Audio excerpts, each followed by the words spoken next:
بسم اللہ الرحمن الرحیم، السلام علیکم، صبح بخیر۔ میں ہوں محمد عمر اسلم اور آپ دیکھ رہے ہیں پاکستان ٹیلی ویژن نیوز پر پروگرام جائزہ میں آج کی اچھی بات، اللہ تعالیٰ کا بڑا کرم ہے کہ اس نے ہمیں بھولنے کی صفت دی، ورنہ ایک غم ہمیشہ کے لیے غم بن جاتا۔ پروگرام جائزہ میں آج جن خبروں پر ڈسکشن کی جائے گی وہ آپ سے شیئر کر لیتے ہیں۔ نگران وزیر اعظم کا دورہ چین، آج پروگرام میں ڈسکشن ہوگا۔ نگران وزیر اعظم کی کل چینی ہم منصب چینی وزیر اعظم سے ملاقات ہوئی، مختلف معاہدوں پر جو ہے وہ بات چیت بھی ہوئی، جبکہ پروگرام میں سابق وزیر اعظم میاں محمد نواز شریف کی وطن واپسی پر سیاسی اثرات کے حوالے سے بھی ڈسکشن کی جائے گی۔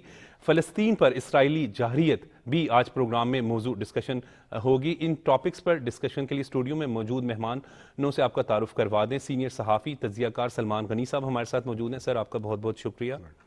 اب سے کچھ دیر کے بعد مسلم لیگ کے رہنما رانا مشہود احمد خان ہمیں جوائن کر لیں گے، جبکہ اسکائپ پر پاکستان تحریک استحکام پارٹی کے رہنما فیاض الحسن چوہان صاحب ہمارے ساتھ موجود ہیں۔ فیاض الحسن چوہان صاحب، السلام علیکم۔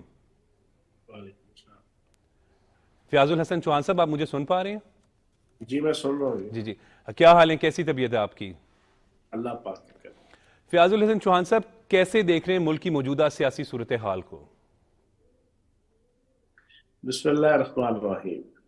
ملک کی موجودہ صورتحال آپ کے سامنے ہے کہ نواز شریف صاحب کی واپسی کا موسم اور اس کے حوالے سے ایکشنز ہیں اور اسپیکولیشنز ہیں کہ جناب آئیں گے گرفتار ہو جائیں گے، کوئی کہتا ہے آئیں گے تو جناب بالکل سیدھا جناب تخت اقتدار کے اوپر فائز ہو جائیں گے، کوئی کیا رائے دے رہا ہے، کوئی کیا رائے دے رہا ہے۔ لیکن بہرحال اچھی چیز ہے کہ نواز شریف صاحب کو ایک انتہائی غلط قسم کے مقدمے کے اندر پھنسا کر اس وقت جب 2016 میں صرف ایک شخص جو چیئرمین تحریک انصاف تھے اور تحریک انصاف کو ایک رستہ اقتدار کے لیے دینے کے لیے جو ان کے خلاف سازش کی گئی تھی، میں پچھلے 4 مہینے سے یہ بات کہہ رہا ہوں کہ یہ ایک چیز غلط تھی، اور اب ان کو ایک موقع مل رہا ہے کہ جو بھی سچے جھوٹے ان کے اوپر پرچے ہیں وہ اپنے آپ کو کلیئر کریں، قانون کا سامنا کریں اور اپنی سیاست کریں۔ اور باقی دوسری طرف چیئرمین تحریک انصاف آپ کے سامنے ہیں، وہ اپنے معاملات بھگت رہے ہیں جو 9 مئی کے حوالے سے پوری ریاست کو انہوں نے سٹیک پہ لگایا اور 1.5 سال تحریک فساد فی الارض پورے پاکستان کے اندر مجھ سمیت پاکستان کی جناب ہزاروں محب وطن پی ٹی آئی کے قائدین اور کارکنان کو استعمال کر کے وہ اپنے معاملات جناب بھگت رہے ہیں۔ تو سیاسی منظر نامہ تو یہ ہے، لیکن اصل سچویشن یہ ہے کہ اس وقت ملک کی بہتری کے لیے کیا چیز اہم ہے۔ میں یہ سمجھتا ہوں کہ پاکستان کے لیے اس وقت سب سے اہم چیز یہ ہے کہ پاکستان کی اکانومی کو سٹیبل کیا جائے۔ پاکستان کی اکانومی سٹیبل ہونا بہت ضروری ہے، اور اس کے لیے اب army chief general Asim Munir نے جو سعودی عرب اور خلیجی ریاستوں کے ساتھ جو 50 سے 60 ارب ڈالر کا ایک پاکستان کی اکانومی کی ریہیبلیٹیشن کا ایک جو پروگرام لانچ کیا ہے، میری تو دعا ہے کہ اللہ خیر کرے یہ نومبر دسمبر میں چیزیں شروع ہو جائیں۔ تو اصل میں سمجھتا ہوں کہ اس وقت پاکستان کے لیے وہ پروگرام بڑا امپورٹنٹ ہے، اور اللہ سے دعا ہے کہ اس کے راستے میں کوئی ہرڈل، بیریئر یا آبسٹیکل نہ آئے اور وہ ایک اچھے پیسفل وے میں جو نا وہ شروع ہو جائے۔ تو اصل چیز وہ میری نظروں میں اپنی ایک رائے دے دوں آپ کو کہ اس وقت ضرورت پاکستان کی اکانومی کی بحالی ہے۔ صحیح، اکانومی کی بحالی ہے۔ ٹھیک، بالکل ٹھیک کہہ رہے ہیں۔ اچھا فیاض الحسن چوہان صاحب، استحکام پاکستان پارٹی کی سیاست کے حوالے سے اگر بات کی جائے تو وہ کیسے اس موجودہ سیاسی صورتحال میں آپ آگے لے کر، آپ کی جماعت لے کر چل رہی؟ دیکھیں، ہمارا ایجنڈا بڑا کلیئر ہے کہ پاکستان کی تعمیر، ترقی اور استحکام۔ اب یہ تعمیر، ترقی اور اسپیشلی استحکام اسی وقت ہوگا کہ جب پاکستان کی سیاست کے اندر بھی ایک استحکام ہوگا، اسٹیبلٹی ہوگی۔ بدقسمتی سے پچھلے 10 سال ملک دشمن طاقتوں نے پری پلانڈ پاکستان کی سیاست کے اندر ایک ایسی ہلچل مچا کے رکھی کہ پاکستان کے اندر اسٹیبلٹی ہی نہیں تھی۔ کوئی الیکشن ہوتا تھا تو الیکشن کے بعد جناب اقتدار والے اپوزیشن کو اور اپوزیشن والے اقتدار والوں کو ماننے کو تیار نہیں ہوتے تھے، اور ہر وقت یہاں پر دھرنوں کی سیاست، مار دھاڑ کی سیاست، افراتفری کی سیاست، ماڈل ٹاؤن کے سانحے کی سیاست، پاناما کی سیاست، اور جناب یہ ساری آپ کو سیاست جناب نظر آئے گی۔ اور پھر اینڈ آ کے جو پھر 9 مئی آپ نے دیکھا کہ اتنی پولرائزیشن پاکستان کی پالیٹکس میں ہو چکی ہے۔ ابھی آپ نے کہا کہ سلمان غنی صاحب آپ کے ساتھ بیٹھے ہیں، سینئر صحافی ہیں، ہم نے ساری زندگی جناب اپنی سیاست پہ لگا دی، 44 سال ایک سیاسی جناب 44 سال ایک سیاسی کارکن کی حیثیت سے ہم نے لگائے ہیں۔ ہم نے اتنی پاکستان کی سیاست میں بڑی مشہور تھی کہ اینٹی بھٹو اور بھٹو پالیٹکس، اس میں بھی اتنی پولرائزیشن نہیں تھی جتنی یہاں پر جناب پولرائزیشن کریٹ کر دی گئی چیئرمین تحریک انصاف کی طرف سے اور ان کے مخالف تمام پولیٹیکل پارٹیز کے درمیان. اب اس کا کنسیکوینٹلی پاکستان کو نقصان ہوا ہے. اب وہ نقصان کا عالم یہ ہے کہ میری ذاتی رائے میں اگلا الیکشن ایک ایسا عجیب و غریب الیکشن ہے کہ کوئی پارٹی بھی جیتے گی دوسری پارٹی نے ماننا نہیں ہے. آئی پی پی جیتے گی تو آپ کی پی ٹی آئی اور نون لیگ نے نہیں ماننا، نون لیگ جیتے گی پی ٹی آئی نے نہیں ماننا، پی ٹی آئی جیتی ہے تو نون لیگ اور پیپلز پارٹی نے نہیں ماننا. اتنی پولرائزیشن کریٹ کی گئی ہے، اور اس میں یہ سمجھتا ہوں کہ ہمارے قائدین، جتنے قائدین تھے، جتنے ارباب بست و کشاد تھے، وہ سارے کے سارے ذمہ دار ہیں. لیکن اب ہمیں چاہیے کہ ایک مستحکم پالیٹکس پاکستان کے اندر لانچ کی جائے، برداشت کی. ہماری جو ہے استحکام پاکستان پارٹی کا ایجنڈا یہ ہے کہ ہم نے ایک دوسرے کو برداشت کرنا ہے. میں نہ مانوں کی رٹ، نرگسیت کی رٹ، وزیر اعظم کی حیثیت سے اپوزیشن لیڈر کے ساتھ نہ بیٹھنے کی رٹ، اپوزیشن لیڈر کی حیثیت سے وزیر اعظم کے ساتھ نہ بیٹھنے کی رٹ، اپنے علاوہ دوسروں کو زہر قاتل اور گناہگار اور گناہ کبیرہ کا حامل شخص کی جنہ گرداننا، ان چیزوں کو چھوڑنا پڑے گا. تو ہماری پارٹی ایک پیور پولیٹیکل پارٹی کی حیثیت سے اپنے مفاد کی خاطر، عوام کے مفاد کی خاطر اور ملک کے مفاد کی خاطر ہر کسی کے ساتھ بیٹھے گی، ہر پولیٹیکل پارٹی کے ساتھ بیٹھے گی، ہر پولیٹیکل پارٹی اور ہر پولیٹیکل لیڈرشپ کے ساتھ کولیشن کر کے، کوارڈینیشن کر کے ملک کے مسائل کو اور عوام کے مسائل کو حل کرنے کی جدوجہد کرے گی. یہ ہے تعمیر اور ترقی اور استحکام کا ہمارا بیسک سوچ. ہمیں ٹکراؤ کی پالیسی نہیں رکھنی، نہ مخالف سیاسی جماعتوں کے ساتھ، نہ اداروں کے ساتھ، نہ فوج کے ساتھ، نہ آئی ایس آئی کے ساتھ، نہ عدالتوں کے ساتھ، نہ کسی بھی فیکٹر کے ساتھ. ٹکراؤ کی پالیسی نہیں ہے. یہ بنیادی ہمارا استحکام پاکستان پارٹی کا ایجنڈا ہے. جی بہت بہت شکریہ فیاض الحسن چوہان صاحب، آپ نے اپنا قیمتی وقت دیا اور پارٹی پالیسی کے حوالے سے ہمیں آگاہ کر رہے تھے. بہت بہت شکریہ آپ کا. ناظرین، فیاض الحسن چوہان صاحب سے بات ہو رہی تھی اور تحریک استحکام پارٹی کے حوالے سے جو ہے وہ اپنا واضح کر رہے تھے کہ ٹکراؤ کی سیاست نہیں کرنی. سلمان غنی صاحب، نگران وزیر اعظم کے دورے چین کے حوالے سے اگر بات کر لی جائے تو مختلف معاہدے بھی ہو رہے ہیں، روسی صدر سے بھی جو ہے وہ ملاقات ہوئی. بڑا اہم دورہ ہے. ہم اگر اس وقت بات کریں یہ نگران وزیر اعظم انوار الحق کاکڑ کا، جس میں جو ہے وہ مختلف اہم سیاسی رہنماؤں سے، جو دنیا بھر کے جو اہم شخصیات ہیں ان سے ملاقاتیں ہو رہی ہیں. جبکہ اسی طریقے سے اگر ہم اس ساری صورتحال میں دیکھتے ہیں تو ML1 جو بڑا ایک اہم پروجیکٹ تھا اس پر بھی جو ہے وہ دستخط ہو گئے ہیں. کل انہوں نے جو ہے ہمیشہ سے یہی جو بڑا واضح کیا کہ چین جو ہے وہ پاکستان کا مخلص دوست ہے. کیا کہیں گے؟ بسم اللہ الرحمن الرحیم. عمر، کوئی بھی پرائم منسٹر ہو، سوری آپ کی بات کٹ کر رہا ہوں، ہمیں اسٹوڈیو میں جوائن کیا مسلم لیگ ان کے رہنما رانا مشہود احمد خان صاحب نے. رانا صاحب آپ کا بہت بہت شکریہ. سر سوری، کوئی بھی پرائم منسٹر ہو، چین کا وزٹ، چین پاکستان کا دوست ہے. اور یہ ان کا جو وزٹ تھا یہ دراصل ون بیلٹ ون روڈ جو کانفرنس ہوئی تھی یہ اس کا فالو اپ ہے. اور دیکھیں چین سے ہمارے دیرینہ روابط ہیں اور پاکستان کے اندر معاشی بحالی، انفراسٹرکچر، اس حوالے سے چین کا ایک بڑا کردار ہے. اور سب سے اہم بات یہ تھی کہ وہ جو سی پیک کا معاہدہ تھا، میں پہلے بھی آپ کے پروگرام میں کئی دفعہ کہہ چکا ہوں کہ 2017 میں اس وقت کے الیکٹڈ پرائم منسٹر کے خلاف جو سازش کا عمل تھا، دراصل وہ سی پیک کی لڑائی تھی. سی پیک کچھ فورسز کو، کچھ علاقائی فورسز کو اور کچھ انٹرنیشنل فورسز کو ہضم نہیں ہو پا رہا. اس کی بڑی وجہ یہ تھی کہ وہ یہ سمجھتے تھے کہ جو اس خطے میں بھارت کے مقابلے میں ایک چھوٹا ملک اس نے ایٹمی دھماکے کر کے دفاعی اعتبار سے خود کو خود انحصاری کی منزل پہ پہنچایا ہے. اور پاکستان کی معاشی ترقی اور خود انحصاری کی منزل پہ پہنچنے کے حوالے سے سی پیک کا ایک بنیادی کردار تھا. اس کے خلاف سازش شروع ہوئی اور اس کا سب سے بڑا ثبوت یہ ہے کہ نواز شریف صاحب کی عدالتی نااہلی کے بعد جو الیکشن ہوئے، دیکھیں جس کیفیت میں وہ الیکشن ہوئے پوری پاکستانی قوم کو پتہ ہے. اور پھر جو حکومت برسر اقتدار آئی، ان کے مشیر تجارت نے کہا تھا کہ 1 سال کے لیے سی پیک کو معطل کر دیں. عبدالرزاق داؤد کی بات، پھر جی میں ان کی بات کر رہا ہوں. اس وقت کے پرائم منسٹر نے بلوچستان جیسے سینسٹیو صوبے میں کھڑے ہو کے سی پیک کو ٹارگٹ کیا اور کہا کہ جی اس کے جو معاہدے ہوئے ہیں اس میں کرپشن ہے. لیکن اچھی بات ہے کہ انہی کے دور کے اندر جو ایک اتھارٹی بنی تھی سی پیک اتھارٹی، اس کے چیئرمین نے کہا تھا کہ ہم نے تمام تر تحقیقات کیے، ان کے منصوبوں میں کسی قسم کی کوئی بدعنوانی یا بے ضابطگی نہیں ہے.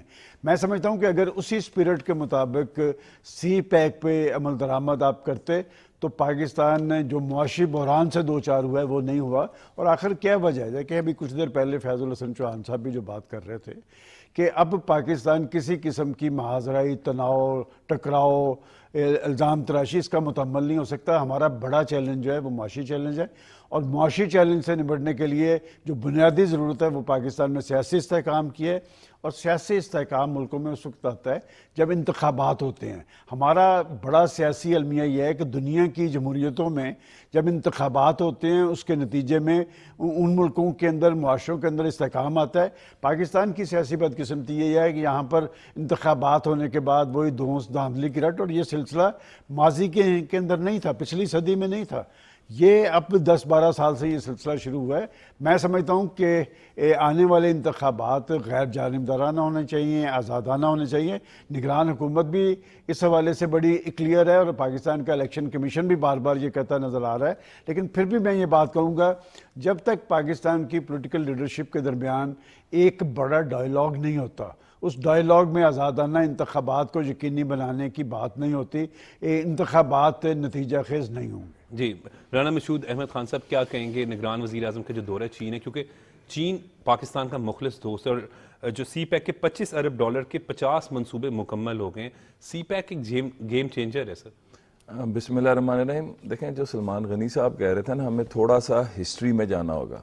پاکستان 2 قومی نظریے کی بنیاد پر بنا ہوا ملک ہے. یہ ایک نظریے کی بنیاد پر یہ مملکت بنی تھی اور اس مملکت کے اندر ایک پاکستان کے معاشرے کو تقسیم کرنے کی کوشش کی گئی. اور بالکل نواز شریف صاحب کو تو ٹارگٹ کرنا ہی کرنا تھا, کیونکہ انہوں نے پاکستان کو ایٹمی قوت بنایا ہے, انہوں نے پاکستان کو معاشی قوت بنایا, لیکن اس سے بڑا ٹارگٹ تھا کہ جو انویسٹمنٹ چائنا کی آ رہی ہے اس کو روکا جائے.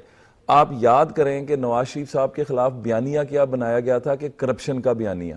کرپشن کا بیانیہ تو اس دن ختم ہو گیا تھا جس دن عمران خان نے کہا تھا کہ جتنے پاکستان کو فنڈز ملے ہیں, جتنی ایڈ آئی ہے, اس کی سکروٹنی کی جائے. اور ایک کمیٹی بنی اور اس کمیٹی نے کہا کہ جی کسی بھی معاہدے کے اندر جتنے پیسے ملے ہیں کہیں پر کوئی اس کے اندر نہ تو کرپشن ہے نہ کچھ اور ہے. تو اصل تو کرپشن کا تو منترا اسی دن ختم ہو گیا جس دن عمران خان کی بنائی ہوئی کمیٹی نے ان سب چیزوں کو کلین چٹ دے دی. پھر اس کے بعد سی پیک کے اوپر ان کا جو منسٹر تھا کمیونیکیشن کا مراد سعید, وہ کیا کھڑا ہو کے کہتا ہوتا تھا, ان کے لوگ کیا کہتے ہوتے تھے. اور اس کے بعد عمران خان نے خود کھڑے ہو کے کیا کہا تھا. تو بات صرف اور کچھ نہیں تھی, جو بندہ چائنا میں کھڑا ہو کے کہے کہ میرا ملک بڑا کرپٹ ہے, تو آپ دیکھیں یہ ایک بیانیہ تسلسل کے ساتھ جو ہے پاکستانی قوم کے اوپر تھوپنے کی کوشش کی گئی. اور جو میں نے پہلے بات کی تھی نا کہ پاکستان نظریے کی بنیاد پہ بنا ہے, یہ اس نظریاتی اساس پر حملہ تھا. یہ قوم کو ڈیوائیڈ کرنے کی کوشش تھی. اور سی پیک 2013 کے اندر بھی جب پاکستان جو ہے وہ مالیاتی بحران کا شکار تھا, آئی ایم ایف نے اس وقت بھی کہا تھا کہ 2 ماہ کے اندر پاکستان دیوالیہ ہونے جا رہا ہے. چائنیز آپ کے ساتھ آ کے کھڑے ہوئے, انہوں نے پاکستان میں انویسٹ کیا. اور آج بھی یہ جو کچھ امریکہ فلسطین کے اندر کر رہا ہے, جس طرح کی میں سمجھتا ہوں کہ اس وقت اگر ہم میں تھوڑی بھی قومی حمیت اور غیرت موجود ہے تو ہمیں ایک بہت سٹینڈ لینا ہوگا. آج اللہ کے فضل سے میں یتیم خانہ چوک پہ فلسطین کے اوپر جو ظلم و بربریت ہے اس کے خلاف میں نکل رہا ہوں. قوم کو نکلنا ہوگا, قوم کو, ہم ایک زندہ قوم ہے, ہم ایک نظریاتی قوم ہے, ہمیں اس نظریے کو زندہ رکھنا ہوگا. چائنا کے ساتھ ہماری دوستی جو ہے اس کے اوپر اگر کوئی بھی سامنے آتا ہے تو وہ غدار ہے. اور اس وقت ہماری بقا جو ہے وہ سی پیک کے منصوبوں میں ہے. چائنا کے ساتھ جو ہمارا ہمسایہ ملک ہے طور پہ مضبوط ہونا, معاشی اس وقت پاکستان کی جنگی معیشت کی ہے, اس وقت ہماری اور کوئی جنگ نہیں ہے. ٹھیک ہے, معاشی جنگ ہے. جب شہباز صاحب نے پی ڈی ایم میں وزیر اعظم منتخب ہوئے تھے تو اس وقت ڈیفالٹ ہونے کی باتیں ہوتی تھی, تب چائنا نے ہی پاکستان کا ساتھ دیا. دیکھیں چائنا تو نا آل ویدر فرینڈ ہے ہمارا, مطلب چاہے پاکستان کی بنیاد پر حملہ ہو, چاہے پاکستان پر جغرافیائی طور پر حملہ ہونے کی بات ہو, ہمارے ساتھ جو چند ممالک آ کر کھڑے ہوتے ہیں اور کھل ڈل کر کھڑے ہوتے ہیں, China is one of them. تو چائنیز, لیکن ایک چیز ہے کہ چائنیز جو ہیں بہت فرسٹریٹڈ ہیں. پچھلے 4 سال میں عمران کے دور میں جس طرح ان کے منصوبوں کو متون کیا گیا، جس طرح ان کے اوپر کرپشن کے الزامات لگائے گئے، جس طرح ایک مخصوص لابی کے پیچھے لگ کے ایک اور ملک کے مفاد کو سامنے رکھ کے چائنیز مفاد کو پس پش ڈالا گیا، وہ چائنیز مفاد کو پس پش نہیں، وہ پاکستان کے مفاد کو پس پش ڈالا گیا. اور ہم سمجھتے ہیں کہ میاں نواز شریف صاحب کے آنے سے، مسلم لیگ نون کے آنے سے، شہباز شریف صاحب کی سربراہی میں یہ چائنا پاک دوستی مزید مضبوط ہو. جی، پاک چائنا دوستی مزید مضبوط ہوگی. اس پر مزید بھی بات کریں گے، لیکن وقت ہو رہا ہے بریک کا.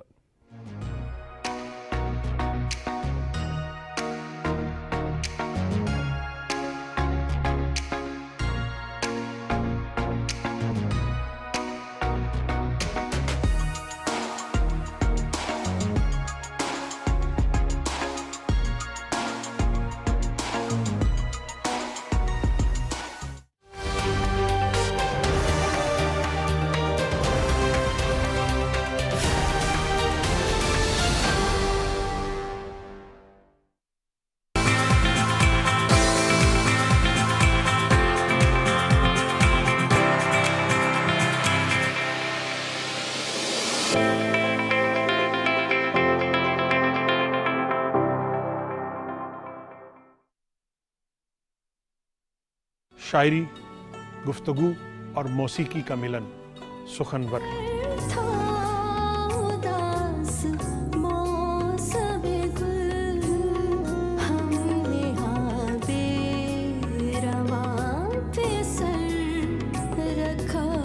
اور کیا ہوا گر نہیں بادل یہ برسنے والا، یہ بھی کچھ کم تو نہیں، دھوپ میں سایہ ہوا ہے. تو جو کہتا ہے تیرے جیسے کئی ہم اس کو لپٹنے کی اجازت نہیں دیتے، کوشش تو بہت کرتی ہے تنہائی ہماری. تو تیرا تپاک مگر یاد آ گیا. مجال کس کی کہ جنبش کرے رضا کے بغیر، جو رقص میں ہے اجازت کے ساتھ. رقص میں ہے، حروف کے رنگ کیا ہے، معانی کی خوشبو کیسی ہوتی ہے، یہ جاننے کے لیے ملیے ہم سے.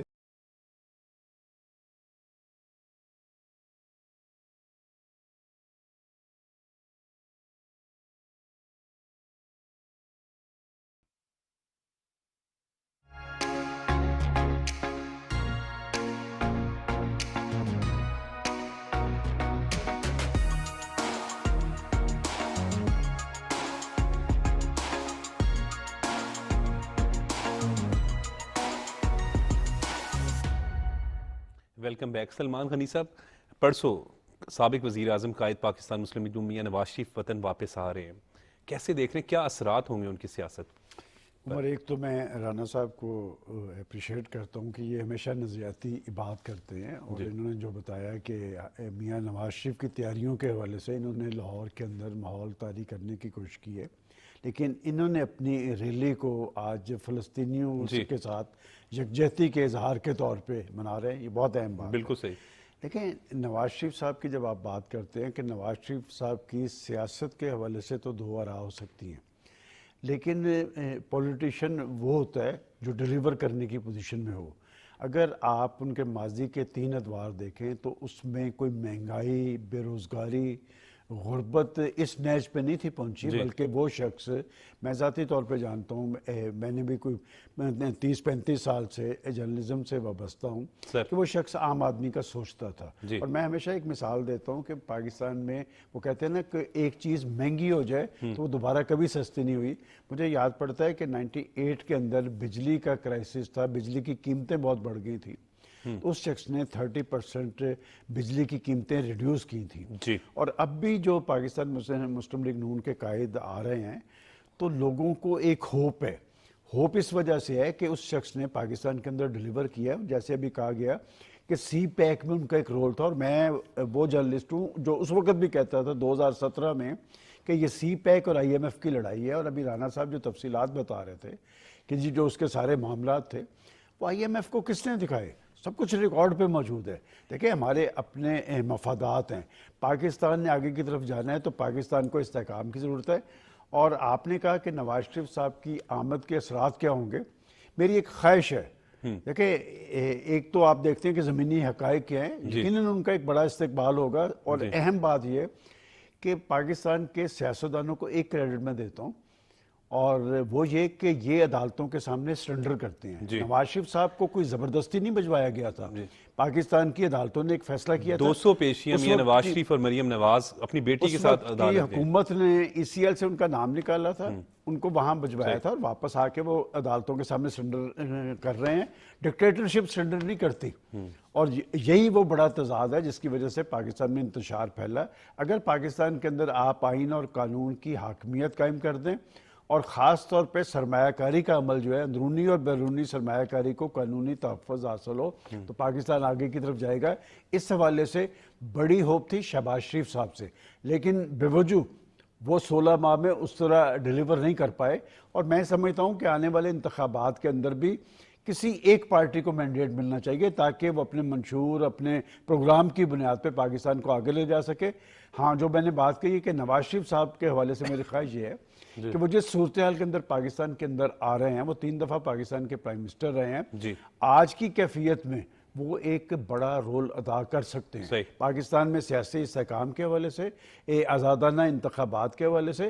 اور یہ کریڈٹ ہمیشہ سیاستدانوں کو ہوتا ہے کہ وہ سیاسی طرز عمل کی بات کرتے ہیں. ابھی کچھ دیر پہلے فیاض الحسن چوہان صاحب جو بات کر رہے تھے، مجھے اچھا لگا. دیکھیں ایک سیاسی کارکن ہے اور وہ 30-35 سال سے اسٹرگل میں موجود ہے، اور وہ خود اعتراف کر رہا تھا کہ ہمیں ایک ہوپ دلائی گئی تھی. اس کے بعد آپ نے سیاسی کارکنوں کو کس مقصد کے لیے استعمال کیا، پاکستان کو کس طرف لے کے گئے. اور پاکستان کی سیاست میں دیکھیں، نواز شریف کی بات کریں گے، بے نظیر بھٹو صاحبہ کی بات کریں گے، ان لوگوں کی ریزرویشن ضرور رہی ہے ڈکٹیٹرشپ کے حوالے سے. کبھی اداروں پہ کوئی حملہ آور نہیں ہوا سیاسی تاریخ میں، آج تک نہیں ہوا. اور 9 مئی کے واقعات سے صرف ایک پارٹی وہ کمزور نہیں ہوئی، انہوں نے پاکستان کی سیاست کو کمزور کرنے کی کوشش کی ہے. اور یہ ملک جو ہے یہ جمہوری سٹرگل کے نتیجے میں بنا تھا. اور آج بھی میں سمجھتا ہوں کہ اگر پاکستان نے آگے کی طرف جانا ہے تو پاکستان کے اندر ایک مضبوط اور مؤثر جمہوریت کی ضرورت ہے، اور ایک ایسی حکومت کی ضرورت ہے جو مضبوط ہو، جو فیصلہ سازی کے اندر خود مختار ہو. فیصلہ سازی کے اندر آپ خود مختار ہوں گے تو بڑے فیصلے کر سکیں گے، اور جمہوریت ڈیلیور کرتی نظر آنی چاہیے. یہ اعزاز پاکستان کی سیاست میں نواز شریف کو ہے کہ اس کو عام آدمی کے مسائل کا پتہ ہے. اور اب بھی وہ جو بات کرتے آ رہے ہیں کہ جی وہ ایک بڑا معاشی ایجنڈا دیں گے، میں سمجھتا ہوں کہ معاشی ایجنڈے سے بھی زیادہ ضرورت یہ ہے کہ پاکستان کے اندر جو انتشار، خلفشار، تناؤ، ٹکراؤ، الزام تراشی، اس سیاست کی اب نفی ہونی چاہیے. نواز شریف صاحب کو کوئی بڑا رول ادا کرنا نواز شریف صاحب کو بڑا رول ادا کرنا چاہیے. رانا مشہود صاحب، میاں محمد نواز شریف پاکستان کی سیاست میں ایک بڑا اہم کردار ہمیشہ سے ہیں، اور بات کی جاتی رہی کہ وہ مائنس کرنے لگے، ان کو پلس کرنے لگے، کبھی اس طرح کی باتیں. لیکن آج پھر بھی اگر اب اس وقت بھی موجودہ سیاسی صورتحال میں دیکھا جائے تو میاں محمد نواز شریف صاحب کا ایک اہم سیاسی کردار ہے اور آئندہ ہوگا.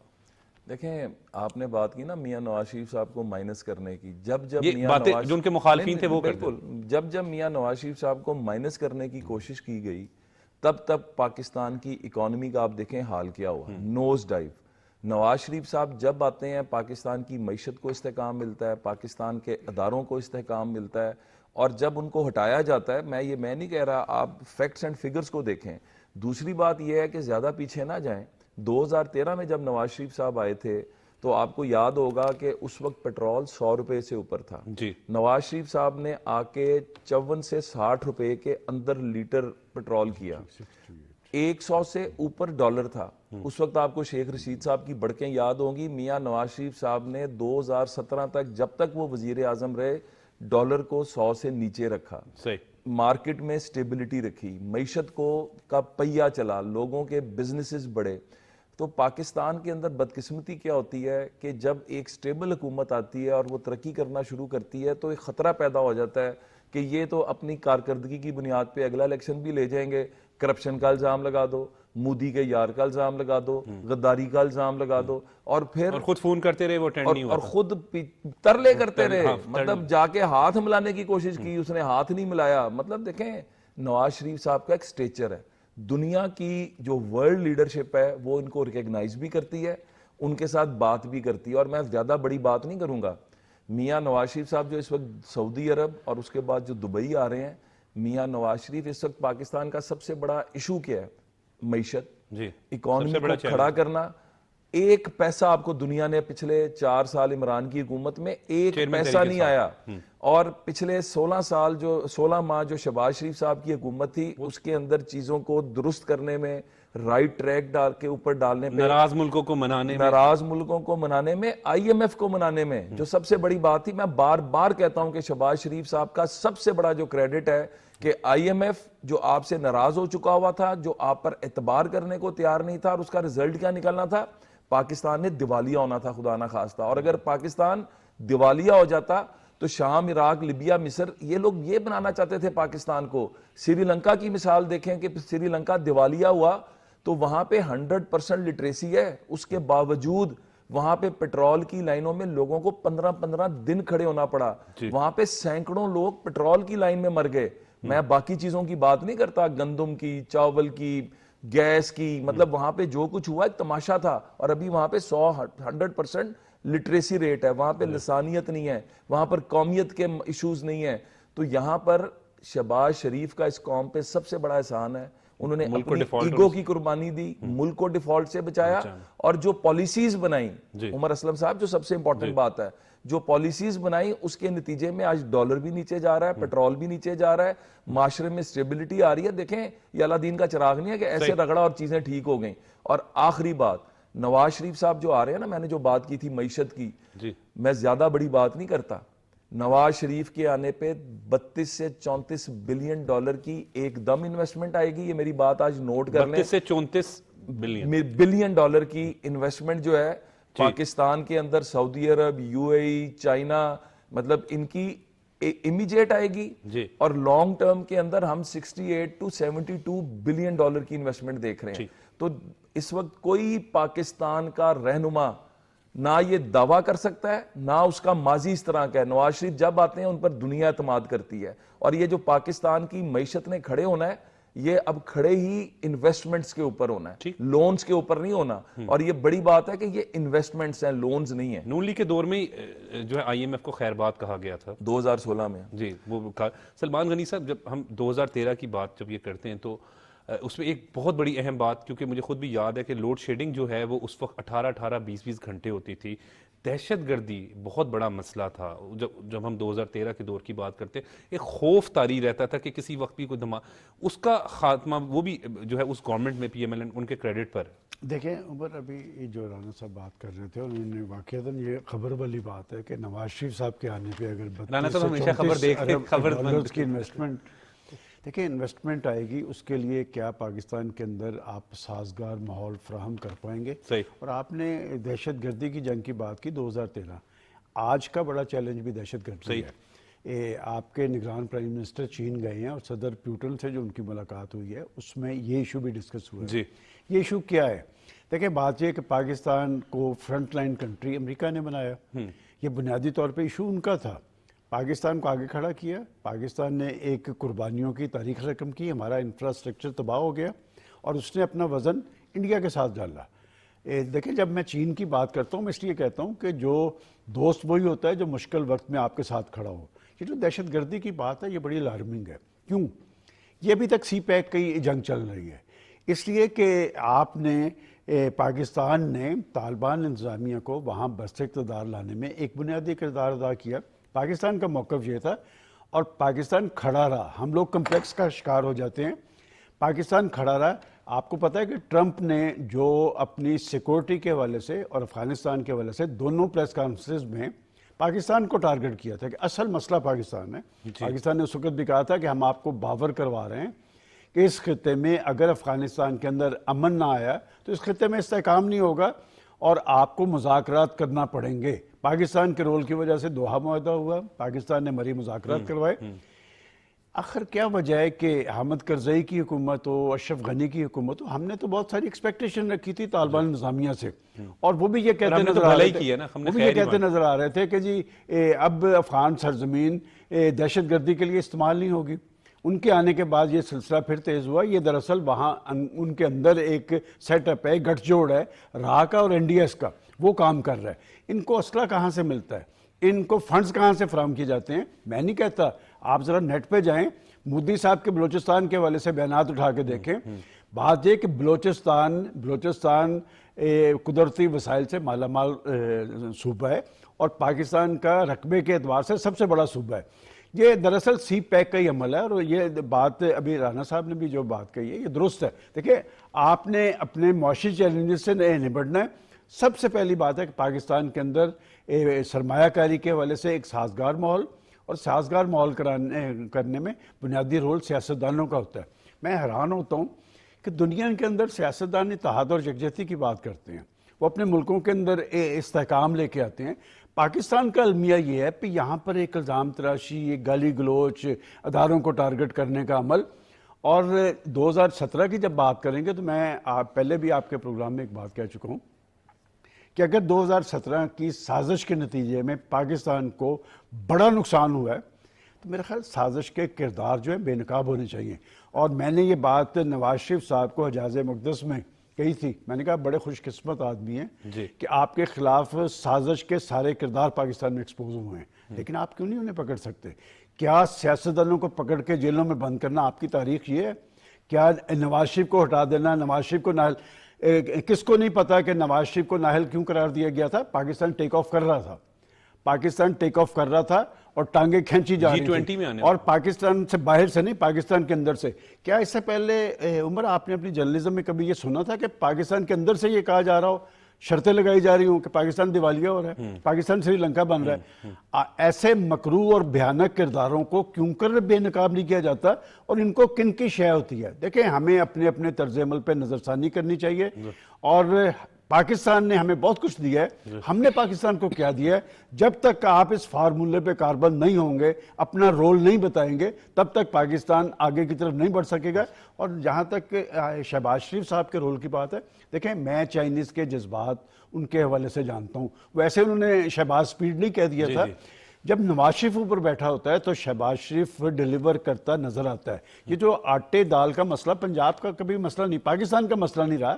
پنجاب یہاں نہیں, افغانستان کو بھی خوراک کی ساری ضروریات مہیا کرتا تھا. اسی لاہور کے اندر آپ رپورٹنگ کرتے رہیں, ایک ستمبر, اکتوبر, نومبر میں آٹے کا کرائسس آتا ہے. اسی لاہور کے اور شہروں کے چوکوں میں اندر ٹرک کھڑے کر دیے جاتے تھے کہ بھی آ کے آٹا خرید لیں.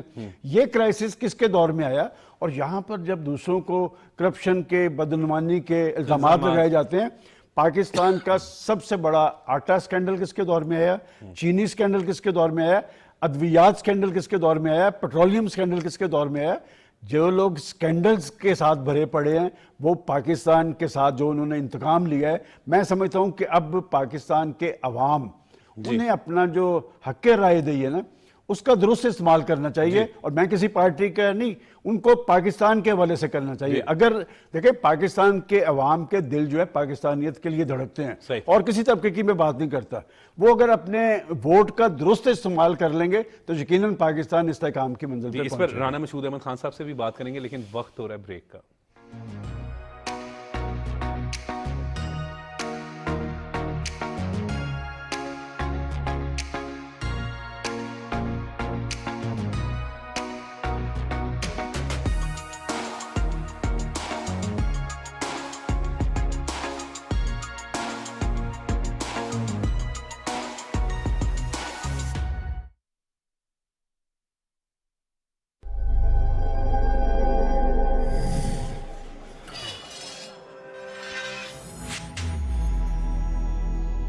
بجلی بچانا بھی بجلی بنانے سے کم نہیں ہے. ہم بات کرتے رہتے ہیں کہ اس ملک کا بہت بڑا مسئلہ توانائی ہے, انرجی کرائسس. بجلی کی ہمیں ضرورت ہے تاکہ انڈسٹری چلے, گھر چلے, دفتر چلے, ہم سکون سے زندگی گزار سکیں. لیکن ہم کم ہی سوچتے ہیں کہ بجلی بنانے کی ذمہ داری کے ساتھ ساتھ بجلی بچانے میں ہم چھوٹا سا کنٹریبیوٹ کر سکتے ہیں. ایک ایک یونٹ, ایک ایک واٹ اگر ہم بچائیں تو یہ بجلی بنانے سے کم نہیں ہے. What matters for Pakistan? What matters for Pakistan?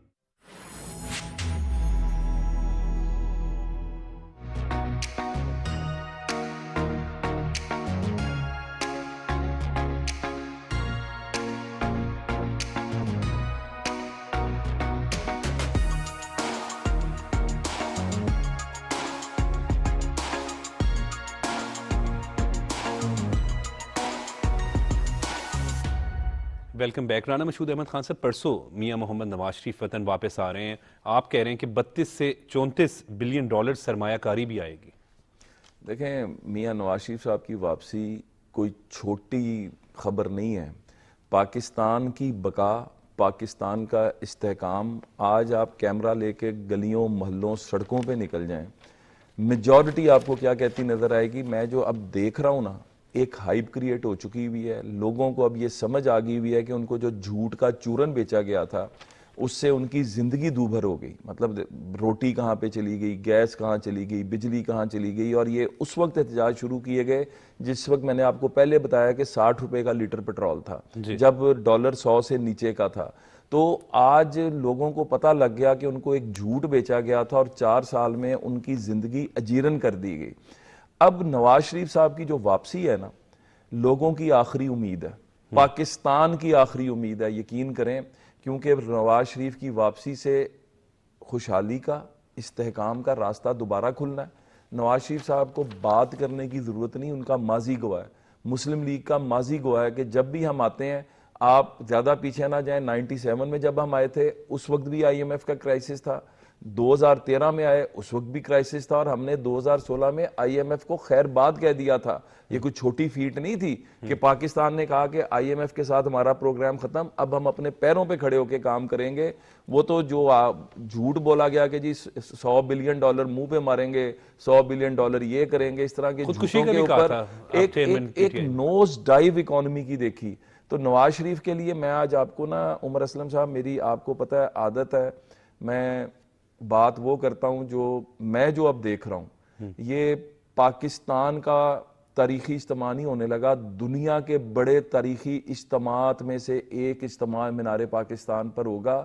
اور یہ ایک طرح کا جو 1940 کے اندر قرارداد پاکستان پیش کی گئی تھی, 2023 میں قرارداد استحکام پاکستان دیکھ رہا ہوں. پاکستان کے استحکام کی قرارداد وہاں پر پیش ہوگی, پاکستان کی خوشحالی کے سفر کا دوبارہ سے آغاز ہوگا, پاکستان کی معیشت پیروں پر کھڑے ہوگی, اور عوام نواز شریف کے ساتھ کھڑے ہو کے قرارداد استحکام پاکستان کے اوپر لبیک کہے گی. جی سلمان غنی صاحب, اگر ہم اس وقت بات کریں موجودہ صورتحال پہ, تو اسرائیلی جارحیت اور جتنا بھی دیکھیں ہسپتال پہ جو اٹیک کیا گیا, ہزاروں کی تعداد میں فلسطینی شہید ہو گئے ہیں. سر وہ ویڈیوز جب آتی ہیں, ایک بچہ, میں کل دیکھ رہا تھا, ایک بچہ اپنی بہن کو کلمہ پڑھوا رہا تھا. اللہ نہ کرے صرف ایک لمحے کے لیے جتنے لوگ بھی دیکھ رہے ہیں, آپ یا میں, صرف اپنے اوپر صرف محسوس کر کے دیکھیں کہ وہاں پہ اسرائیلی جو مظالم ہے وہ کس طریقے سے ہو. دیکھیں عمر, یہ بڑا سینسٹیو ایشو ہے, اور فلسطین کا ایشو آج کا نہیں, اور فلسطین کی سرزمین انبیاء کی سرزمین ہے, وہاں پر ہمارا قبلہ اول موجود ہے. اور جو کیفیت تاریخی ہے, دیکھیں میں کہتا ہوں کہ شر میں سے ایک خیر کا پہلو یہ نکلا ہے کہ دنیا کے وہ ممالک, دنیا کی وہ سپر پاور, کہ یہاں کہا جاتا تھا کہ یہ مہذب دنیا ہے, یہ انسانیت کے قائل ہیں, یہ ہیومن رائٹس کے والے سے ٹچی ہیں, سارا عالم کفر جو ہے وہ اسرائیل کے پیچھے کھڑا ہے. لیکن 7 اکتوبر کا جو دن ہے, یہ دنیا کی سیاسی تاریخ میں ایک بڑی اہمیت اختیار کر گیا. کیوں؟ بڑی تلخ بات میں آپ کو کہنے لگا ہوں کہ پاکستان, دنیا کے کچھ مسلم ممالک اسرائیل کو تسلیم کر چکے تھے, کچھ کرنے جا رہے تھے, ہم سعودی عرب کی طرف دیکھ رہے تھے. اس کیفیت میں حماس نے جو انیشیٹو لیا ہے, دیکھیں یہ کہا جا رہا ہے کہ حماس نے حملہ کیا ہے, وہ کون سا ایسا دن جاتا تھا, کون سا ایسا دن جاتا تھا جب آپ فلسطینیوں کو شہید نہ کرتے. اور اس وقت جو کیفیت وہاں پر طاری ہے, میرا خیال دنیا کی, کل ایک رپورٹ تھی کہ افغانستان کے اندر 6 ماہ میں اتنی بمباری نہیں ہوئی جتنی وہ ایک دن کے اندر کر رہے ہیں, اور امریکہ ان کی پشت پہ کھڑا ہے. لیکن ایک بات میں کریڈٹ ضرور دوں گا کہ ان کی حکومتیں تو اسرائیل کے ساتھ کھڑی ہیں, لیکن بڑے مظاہرے جو ہوئے ہیں وہاں کی عوام وہ فلسطینیوں کے حق میں کر رہی ہے. لیکن بڑی ایک افسوسناک بات ہے کہ عالم اسلام, اور خاص طور پہ میں بڑے دکھی دل کے ساتھ یہ بات کہہ رہا ہوں, پاکستان کا ایک بڑا رول رہا ہے پاکستان ایک نیوکلیئر پاور ہے. جس دن پاکستان نیوکلیئر پاور بنا تھا عالم اسلام میں خوشیاں منائی گئی تھیں. جی. آج پاکستان کی آواز نہیں ہے. ہم صرف اپنے آپ کو, نگران وزیر اعظم نے آپ کہا میری کہ بات کاٹنی نہیں ہے کہ ہم صرف قراردادوں تک اور بیانات تک محدود نہ رہیں. اگر پاکستان کے اندر کوئی جرأت مند لیڈرشپ ہوتی تو آج وزٹ کر رہی ہوتی دنیا کا, بتا رہی ہوتی یہ جو اسرائیل کا بھیانک مکروہ چہرہ وہ بھی دکھاتی. پاکستان کے عوام میں عالم اسلام کے ساتھ ان کے دل دھڑکتے ہیں. دیکھیں دنیا میں ایک میں کریڈٹ ضرور دوں گا, وہ محمد بن سلمان کو, کہ جو بہت قریب پہنچ چکے تھے, ان کے امن معاہدہ کرنے جا رہے تھے, لیکن اس واقعے کے بعد 7 اکتوبر کے بعد 9 اکتوبر کو انہوں نے کہا کہ جو تعلقات کار ہم اسرائیل کے ساتھ قائم کرنے جا رہے تھے وہ ختم ہے. اور یہ کیوں تھا؟ یہ لوگوں کا ایک پریشر ہوتا ہے. جی. یہ لوگوں کا ایک پریشر ہوتا ہے. میں نے جیسے پہلے کہا کہ رانا صاحب نے اگر نواز شریف صاحب کی آمد کے حوالے سے ریلی کو کنورٹ کیا ہے فلسطین کے حوالے سے, ان کی ذاتی کمٹمنٹ ہوگی. یہ ایک جذبات ہوتے ہیں. دیکھیں فلسطینی ہمارے بھائی ہیں. بالکل بھائی. آپ نے بچے کی بات کی ہے, ایک بچے کو ایک ڈاکٹر نے گلے کے ساتھ لگایا تو وہ پھوٹ پھوٹ کر رو پڑا, ساری فیملی ان کی چلی گئی. ایک دن میں 70 لوگوں کو سڑکوں پہ انہوں نے مارا ہے. اور یہ جو کل واقعہ ہوا ہے, مجھے بتائیں کہ عالمی ضمیر کہاں سویا پڑا ہے کہ یہ جو ہاسپٹل پہ, اور یہ ہاسپٹل مسیحی چلا رہے تھے, یہ مسیحیوں کا ہاسپٹل تھا, اور انہوں نے کہیں رپورٹ ہوا ہے 500, کہیں 700, کہیں 1000. یہ دنیا آنکھیں بند کر کے رہے گی؟ یہ ایشو ایسے نہیں رہے گا. دیکھیں حماس نے جو کام کر دیا ہے نا, فلسطین ایک بہت بڑا ایشو کے طور پہ سامنے آیا ہے. اور کیا وجہ ہے؟ ایک دورہ کردار ہے. کیا یہ منافقت نہیں ہے کہ آپ کے جہاں پر اپنے مفادات ہوں, سوڈان میں بھی آپ استصواب رائے کروا دیتے ہیں, مشرقی تیمور میں بھی کروا دیتے ہیں, ایریٹریا میں بھی کروا دیتے ہیں. فلسطین اور کشمیریوں کے خون کا رنگ سرخ نہیں ہے؟ کیا وہ گوشت پوست کے انسان نہیں ہیں؟ کیا درجنوں ریزولیشن یو این کے پلیٹ فارم پہ موجود نہیں ہے؟ مجھے تو افسوس اس بات کا کہ کاش پاکستان کے اندر ایک مضبوط اور مؤثر لیڈرشپ ہوتی تو پھر بات کی جاتی دنیا کے سامنے. ہمیں اپنا پاکستان کے اس رول کو اجاگر کرنا ہے اور فلسطینیوں کے ساتھ یکجہتی کے اظہار کے ساتھ جو اسرائیل کا بھیانک اور مکروہ چہرہ ہے وہ دنیا کو دکھانا ہے. کرنا کیا چاہیے؟ دیکھیں عمر سر, یہ جو چیز ہے اب ہر آدمی جرنلسٹ ہے, ہر شخص کے پاس ہے. ہم اپنے اپنے جذبات کا اظہار اس پہ تو کر سکتے ہیں. یہ بہت بڑا پریشر ہے. میں سمجھتا ہوں کہ پاکستان اور عالم اسلام, ایک تو وہاں پر جنگ بندی ہونی چاہیے, اور فلسطینیوں پہ جہاں وہاں پر خوراک, پانی, ادویات وہ جانے نہیں دی جا رہی. کیا یہ ظلم نہیں ہے؟ کیا یہ انسانیت کا ایشو نہیں؟ دیکھیں عالم اسلام کا ایشو تو یہ ہے, یہ دنیا کے لیے اس وقت انسانیت کا ایشو بنا ہے. اور آج سے 3 دن پہلے بی بی سی کے آفس کے باہر لندن میں 90,000 لوگوں نے مظاہرہ کیا ہے. آپ ذرا دیکھیں واشنگٹن میں مظاہرے ہو رہے ہیں, نیو یارک میں مظاہرے ہو رہے ہیں. تو بات یہ کہ ہمیں بھی فلسطینیوں کے ساتھ یکجہتی کے اظہار کے ساتھ ان کی عملی مدد اس طرح کرنی چاہیے کہ جو ہم کر سکتے ہیں ان کی مدد وہ ضرور. بالکل ٹھیک کہہ رہے ہیں. اور آرمی چیف کی زیر صدارت کور کمانڈر کانفرنس بھی ہوئی, اس میں بھی فلسطینیوں سے اظہار یکجہتی کیا گیا, جبکہ نگران وزیر اعظم انوار الحق کاکڑ نے بھی کہا ہے کہ فلسطینیوں کا قتل عام جو ہے وہ بند کیا جائے. تو آپ آج جو ہے وہ احتجاجی مظاہرہ کرنے جا رہے ہیں, اظہار یکجہتی کر رہے ہیں فلسطینی بہن بھائیوں سے. ہم ہر ایک مسلمان کا نا دل تڑپتا ہے. یہ بالکل سلمان غنی صاحب بات درست کریں کہ جذباتی سر وہ تو ویڈیوز بھی نہیں دیکھی جائے, صرف 1 سیکنڈ کے لیے ہم اپنے پر تھاری کر کے دیکھ لیں کہ وہ کتنا. ایک چھوٹی سی بات ضرور کروں, رانا صاحب ہٹلر نے یہودیوں کو بہت مارا تھا, کچھ لوگ اس نے چھوڑ دیے تھے, تو اس نے کہا کہ ان کو کیوں چھوڑا ہے؟ اس نے کہا تاکہ دنیا کو پتہ چلے کہ میں نے ان کو مارا کیوں تھا. یہ ایک مائنڈ سیٹ ہے اور یہ مسلمانوں کے خلاف ہے. بھائی فلسطینیوں کی سرزمین ہے اور دنیا انہیں کہہ رہی ہے کہ وہ اپنی سرزمین خالی کروانے کے لیے مزاحمت نہ کریں. جی رانا صاحب. دیکھیں اقبال نے کہا تھا ہے جرم ضعیفی کی سزا مرگ مفاجات. یہ بے حسی بغیرتی مسلم امہ کی ہے کہ میں نے جس طرح پہلے کہا نا کہ پاکستان ایک نظریے کی بنیاد پہ بنا ہوا ملک ہے. دنیا میں 2 ہی مثالیں ہیں, ایک پاکستان کی اور ایک اسرائیل کی. اسرائیل بھی پاکستان کا 2 قومی نظریہ تھا, وہاں پر انہوں نے کہا گیا کہ جو اسرائیلی قوم ہے اس کے لیے خطہ سرزمین. اب چونکہ وہاں پر طاقت کا استعمال کر کے یہ خطہ سرزمین کس کا ہے؟ یہ فلسطینیوں کا ہے. ہسٹوریکلی بھی دیکھیں, تمام کلیمز کو دیکھیں تو یہاں سے فلسطینیوں کو جس دن پہلے دن یہاں سے نکالنا شروع کیا گیا تھا. اور دوسری بات سلمان اپنا عمر اسلم صاحب, لارنس آف عربیہ کون تھا؟ اس نے قوم میں تفریق پیدا کی, اس نے ٹرکس اینڈ عربز کی لڑائی کرائی, اور آپ دیکھیں کہ تمام مسلمان ملکوں کے اندر یہی کھیل کھیلا گیا کہ گھر کے اندر سے غدار پیدا کیے جاتے ہیں جو قوم کو تقسیم کرتے ہیں، قوم کے اندر جو ہے اس طرح کے جذبات پیدا کرتے ہیں کہ وہ وہاں کے حکمران اپنے ہی ہو کے رہ جاتے ہیں، وہ اس سے باہر کا سوچ ہی نہیں سکتے۔